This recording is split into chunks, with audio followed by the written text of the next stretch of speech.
Тэр загснууд бол хүний сүнс. Энэ түүхийг ярьж буй чүн 117 настай.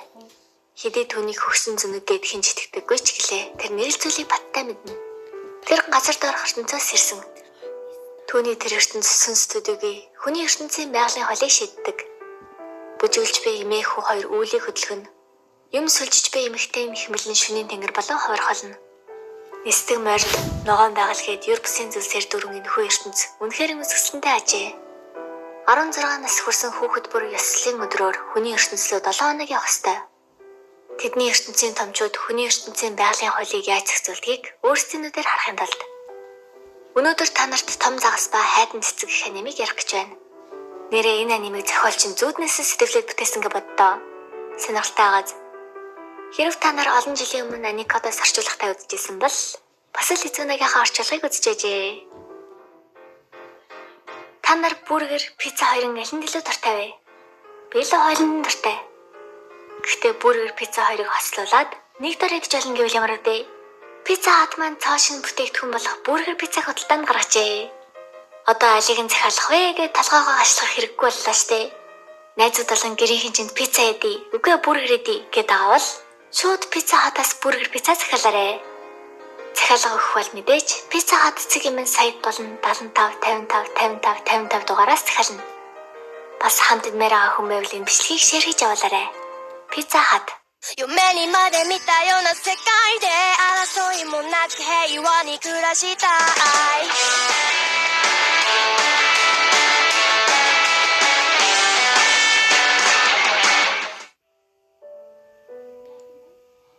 Манай гол дүрэн өхнийг чүн гин. Энэ удаа бол түүний хүний ертөнцлөө 7 хоног явах айлж. Усны эргүүлэг бол хоёр ертөнцийг холбох цор ганц гарц бөгөөд цагтаа ирэхгүй л тэндээ үрд гацах юм байна. Бас хүмүүстэй холбоо тогтоож огтхон ч болохгүй. Ийхүү дэлхийн болж хувирсан олон хүүхдүүд тэнгэр дээр байх хүний ертөнцийн далай руу баяр хөөртэйгээр яцгаалаа.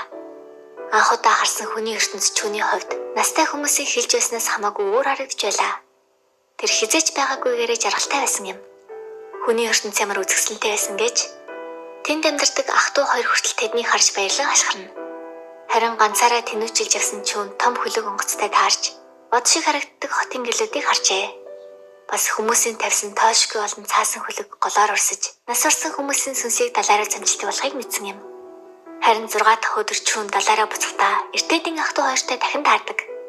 Тэдний байгаа байдлыг ажиглавал амьтанд ямар хайртай нь харагдана.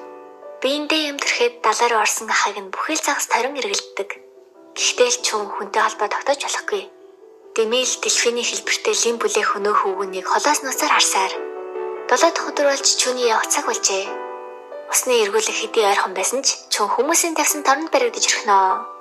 Харин үнийг харсан өчигдрийн хүүгүн шууд л ширүүн шургыг үл том утга аваад чүн лүү сэлэндээ. Уг нь тэр хүү чүнийг ороосон улсыг таслахыг оролцсон ч болсонгүй. Чүн сандарч байсан болохоор тийжилж улсыг нь таслах үед өнөө хүүг сүлээрээ зөхиж өргөдөг. Харин харамсалтай нь цохилсан хүү эрчэндээ эргүүлэгт ороод нас орчихжээ.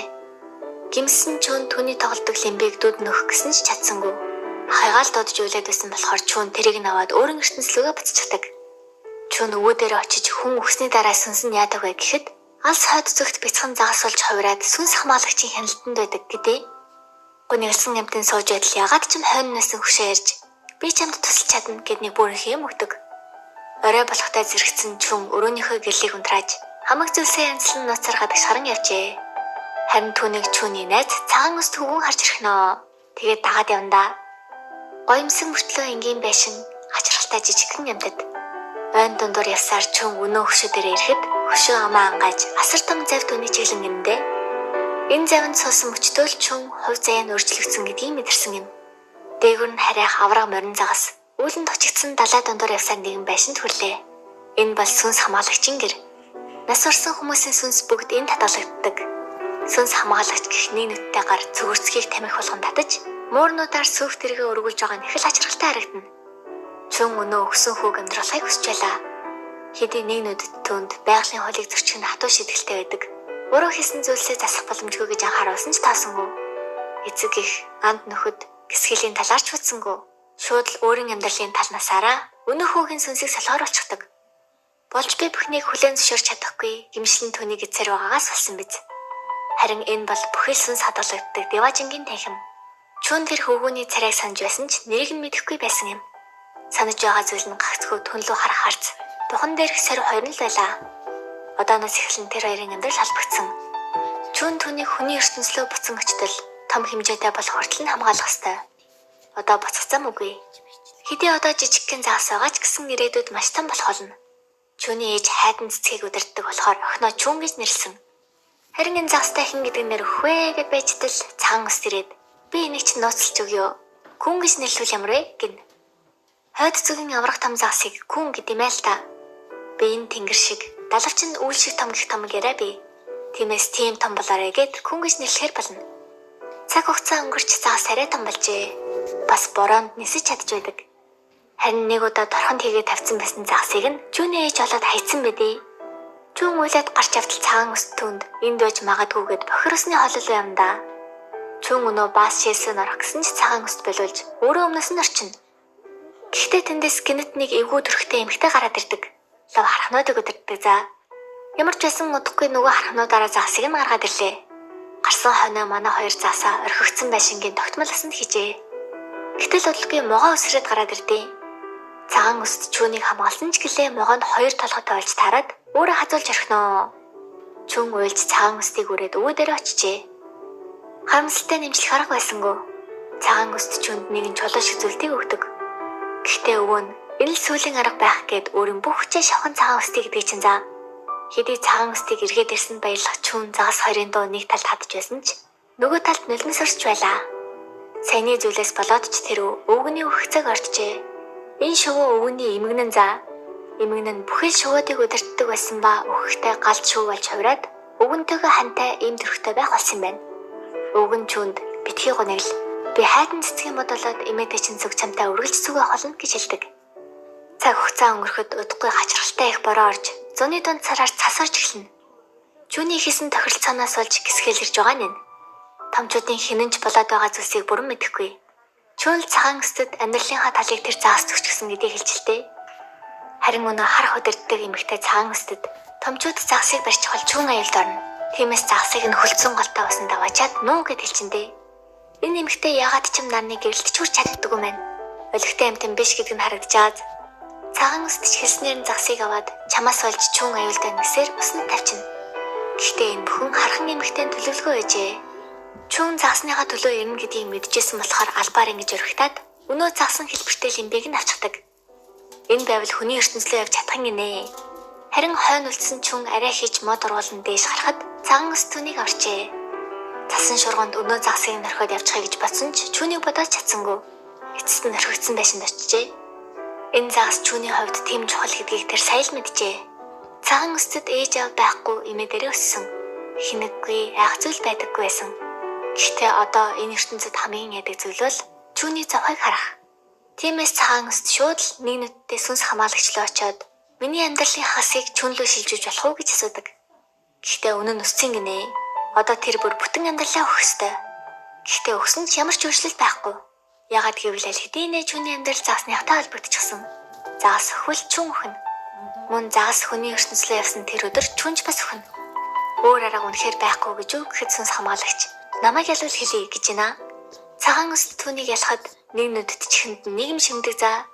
Тэгээд чам шиг бацаанууд амиа ягал замаас олсон чулуу шиг үзэх юм аа. Бидэн шиг хөвшин хүмүүс илүү удаан амьдрах гээд байж чадж байхад гин. Гэхдээ цагаан өст аз жаргалгүй бол урт удаан амьдрах хэрэг байхгүй гэдэг. Бас хэцүү санагдаад байсан болохоор хөөрхий бүр архиуж үзнэ. Гэхдээ сэтгэлийн шархыг ялтай билээ. Удалгүй энэ ертөнцид илүү их гай гамшиг тохиож үер бууж эхэлнэ. Байгалийн хууль зөрчигдсөн учраас тэр тасхны хүмүүс өнөө хархан эмэгтэйлөө очиж загсны байршлыг асуудаг за. Тэр нэгцэн намайг дахин нарлуу гаргуул би хэлж өгье гээл. Хархан эмэгтэйгээс байршлыг нь сонссон тасхны хүмүүс харин загас унаж явсан Чүнийг олжээ. Бөөндөө загслуу дайрч эхлэхэд Чүн зогсоож ээжийнхээ өмнөөс ч зөрнө. Тэгээд яхаа мэдгүй хэцүүдж байх зурн цагаан өстлөөний багтаа ирээд дэлхий рүү явуулах гарцыг нэхийг оролддог. Нэр хүний ертөнцийн эд зүйл байвал шууд орж болтын гинэ. Өнөө хархан эмэгтэй баяртайгаар лимбийг нь барьсаар дэш явхад Чүн загас хоёр чадсангүй. Энэ тэндгүй тэнгэр цоорох мэт болж хүний ертөнцийн далаа үер болон буусаар олон ч хүн урсан галгуулжээ. Тэр дундаас Тэнгмүү гэх хүнийг их л онцолж хайж байгаа харагдана. Одоо загас маань энэ асар том эрүүлгийг даган дээсэлэх хэрэгтэй. Гэхдээ дээшээс сэлжүүл энэ ертөнцид бүр их гайхамшиг тохиолдно гэд тосхны хүмүүс загсыг алхаад байна. Чүн харин яхаа мэдсэнгүү. Дэмэл өвөө би яах вэ гэхэд хайдан цэцгийн мод гал татаж шувуу басан нэмэн чүнийг авна нисдэг. Чүн загсыг алхаар дайрч бэрэхдээс би түнд амаараа өртөө түүнийг дүүн хүлээж байгаа гэхэд тэн мөч гэсэн дүүн хүлээж байгаа шүү дээ гэдэг. Чүн одоо л юу хийснээ ухаарчээ. Энэ бол түүний хувиа хичээсэн шийдвэрийн үр дагавар байлаа. Тэнцвэр нь алдагдсан ертөнц бүр сөрлийн эмэгт толгод хүмүүс загсыг алах гэж оролдоо байж илүү өндөрлөг газарлаа очихтаа харна. Чүн туслах гэсэн боловч бүгдээрээ л түүний хөөн. Ээж нь хүртэл түүний нулимстай нүдээр харахаас өрөм хийсэнгүү. Бөөн бөнөрөө цөмрөх ус, удалгүй бүхнийг сөрүүлэх төр зургийг харсан чүн өөрийнхөө хийж чадах цор ганц эцсэн зүйлийг хийдэг. Тэр нь өөрийгөө золиослох. Өвөөгийнхөө модонд бүхэл биеэ шингээж үүнийгээ маш том болтол нь уруулжээ. Модныхон мөчрүүд тэнгэрийг бүгэлж далайд залгиулах гэж байсан хүмүүсийн их газар нь болдог. Алга болсон хүмүүс чирэгнэн. Харин дээш явах гэж байсан загас явхаа болоод иргэн бууж чүүний модыг сүнс хамаалагчид аваачаад өгдөг. Гэтэл өнөөхөн шууд эргээс хэрэгждэг за. Ийм амархан уу гэтэл ямар ч байсан нэг солилцоо хийсэн гинэ. Одоо чүүн хүчгүй болсон. Хүчгүй болсон болохоор л энэ дэлхийн тэнцвэр сэргсэн юм байна. Харамсалтай нь бас үүнээсээ болж энэ ертөнцид амьдарч чадахгүй болно гэсэн үг. Загсаа хүний ертөнцлөө буцаахаар аялах чүүн замдаа цагаан өстөд таржээ. Хэдий загас хүний ертөнцлөгөө очвол чүүнийг мартах хэдий ч энэ нь чүүнд хамаагүй байдаг. Цагаан өст чүүнээс загсаа хүргэж өчгөөд цог боцох уу гэхэд чүүн би хүчээ алдчихсан болохоор чадахгүй гин. Тэгэхээр нь хүний ертөнц их гоё. Чи тэндээ загастай цог амьдармаар байна уу гэхэд чүүн өөр ертөнц болохоор бас л чадахгүй гэдэг. Гэхдээ цагаан өст түүний чадахыг биш хүсэж байгаа эсхийг нь асуусан байлаа.